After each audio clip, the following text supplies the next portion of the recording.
Ito po yung area ko. Ito po yung machine ko. Nakaling in good condition naman po yung machine.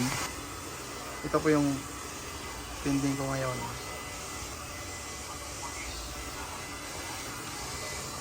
Dito po nakalagay yung mga jigs ko. Ito po yung gamit ko pang cleaning. Cleaning solution at saka cleaning bags. Dito po nakalagay yung mga pending clipboard ko. Ito po yung for printing, for approval, at saka yung for sample. Dito po nakalagay yung mga inks ko. Dito po ako nagla-layout. At ito po yung laman ng drives ko. Sa local DC, nasa 80%.